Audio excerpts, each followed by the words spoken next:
नमस्कार दोस्तों। अब हम अध्याय 5 पंचायती राज पढ़ने जा रहे हैं। तो चलिए शुरू करते हैं। आज का दिन बड़ा खास है। सभी लोग जल्दी जल्दी ग्राम सभा के लिए जा रहे हैं। क्या आपको पता है क्यों? क्योंकि पंचायत के चुनावों के बाद आज पहली बार ग्राम सभा की बैठक हो रही है। हरदास गांव के लोग यह जानने के लिए बहुत उत्सुक है कि नई पंचायत ने उसके लिए क्या योजना बनाई है। ग्राम सभा की बैठक की शुरुआत में सरपंच और पंच ने सड़क की मरम्मत पर होने वाले खर्च का ब्यौरा दिया। यह सड़क गांव को मुख्य सड़क से जोड़ती है। इसके बाद पानी की कमी पर चर्चा होने लगी। गांव में रहने वाली तेजिया ने बोलना शुरू किया। हरदास गांव में पानी की कमी की समस्या बहुत बढ़ गई है। हैंडपंपों का पानी जमीन में बहुत नीचे चला गया है।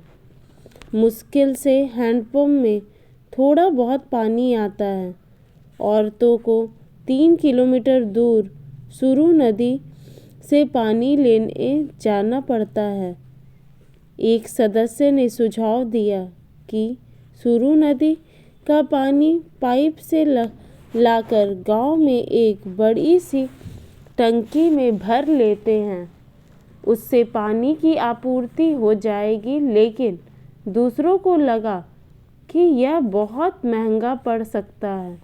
उन्होंने कहा कि इस साल के लिए हैंडपंप और गहरे कर लेते हैं और कुओं को साफ कर लेते हैं। तेजिया ने कहा, इतने से तो काम नहीं चलेगा। हमें कुछ पक्की व्यवस्था करनी पड़ेगी, क्योंकि हर साल पानी का स्तर नीचे ही गिरता जा रहा है। जितना पानी जमीन में रिस्क के जाता है, हम उससे ज़्यादा उपयोग करते हैं। ग्राम सभा के एक दूसरे सदस्य अनवर ने तब सबको बताया कि उसने महाराष्ट्र के एक गांव में पानी संरक्षण के नए तरीके देखे हैं। वह उस गांव में अपने भाई से मिलने गया था। उसको जल संवर्धन विकास कार्यक्रम कहते हैं। उसने सुना था कि सरकार ने इसके लिए पैसा भी दिया था। उसके भाई के गांव में लोगों ने पेड़ लगाए थे, नालों पर चेक डैम यानी छोटे छोटे बांध बनाए थे एवं टंकियां बनाई थी। सबको अनवर का यह विचार बड़ा अच्छा लगा और सबने ग्राम पंचायत को इसके बारे में पता करने के लिए कहा। ग्राम सभा में चर्चा के लिए अगला मुद्दा था गरीबी रेखा के नीचे आने वाले लोगों की सूची पर स्वीकृति लेना।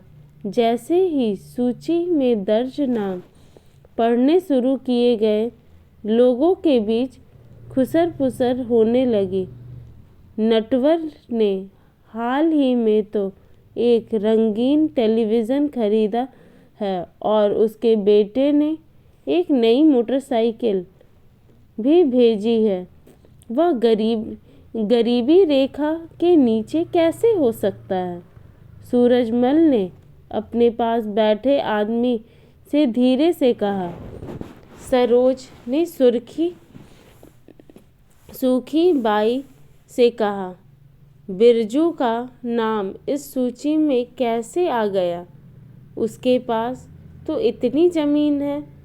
इस सूची में तो सिर्फ गरीब लोग होने चाहिए। ओम प्रकाश एक मजदूर है। उसके पास बिल्कुल जमीन नहीं है। वह मुश्किल से अपना गुजारा चला पाता है, पर उसका नाम इस सूची में नहीं है। सूखीबाई ने कहा, तुम्हें तो पता ही है कि नटवर और बिरजू अमीरचंद के दोस्त हैं। अब अमीरचंद को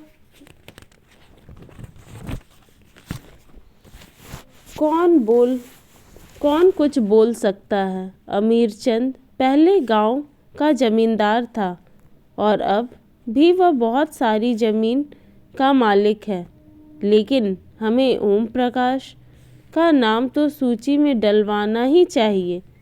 सरपंच ने देखा कि लोगों के बीच में खुसर पुसर हो रही थी।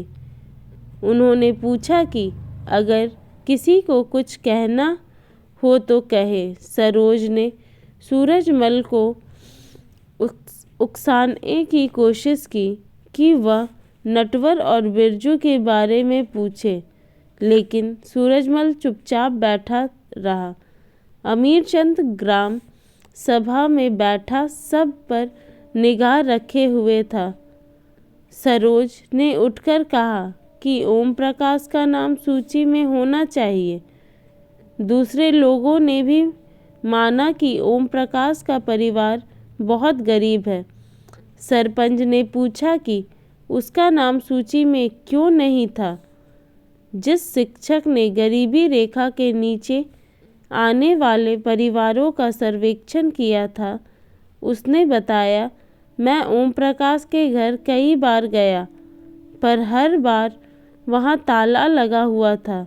वह शायद कहीं काम ढूंढने के लिए गया हुआ था। सरपंच ने कहा कि ओम प्रकाश की पारिवारिक आय देखी जाएगी और अगर वह सरकार द्वारा तय की गई राशि से कम है तो उसका नाम भी सूची में शामिल किया जाएगा।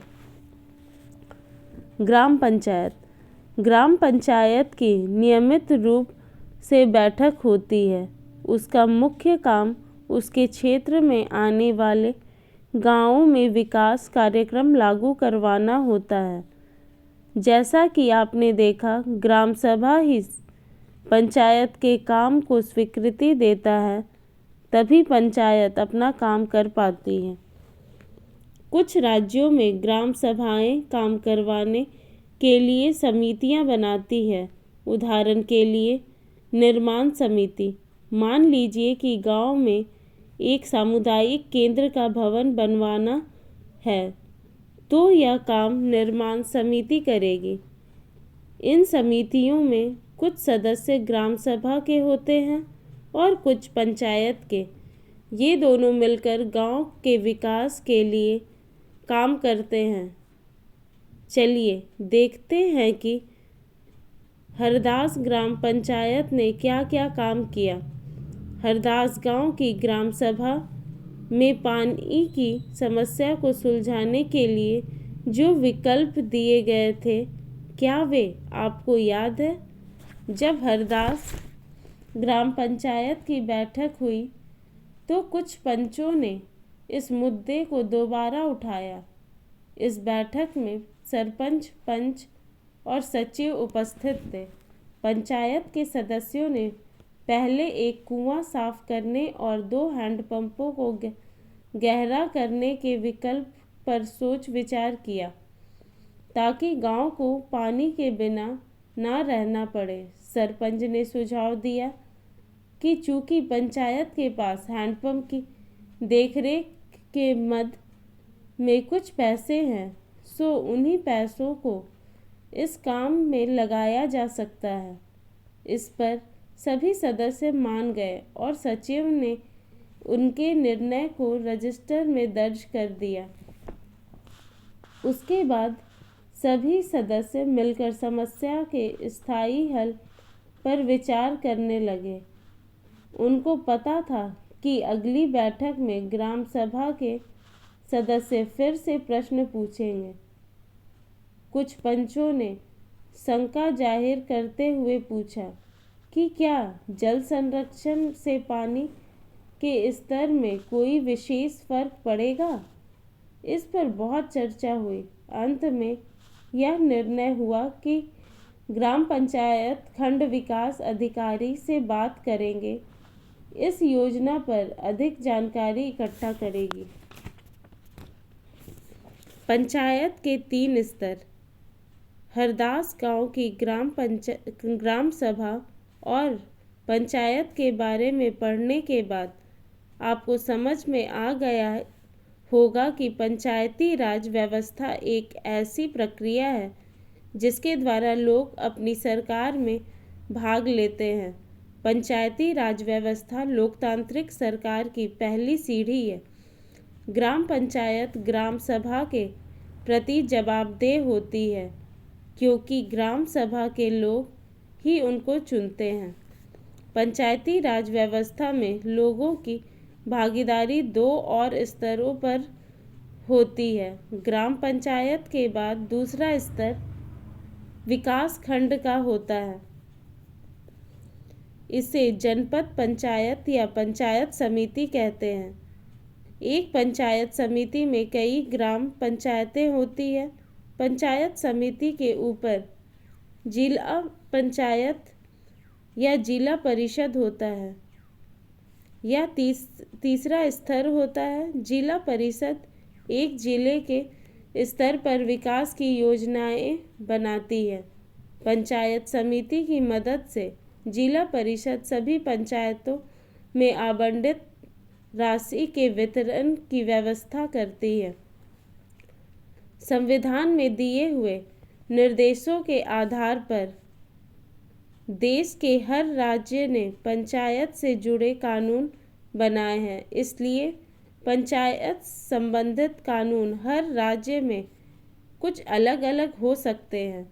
इसके पीछे मुख्य विचार यही है कि अपने गांव की व्यवस्था में लोगों की भागीदारी बढ़े और उन्हें अपनी आवाज़ उठाने के लिए ज़्यादा से ज़्यादा मौके मिले। धन्यवाद।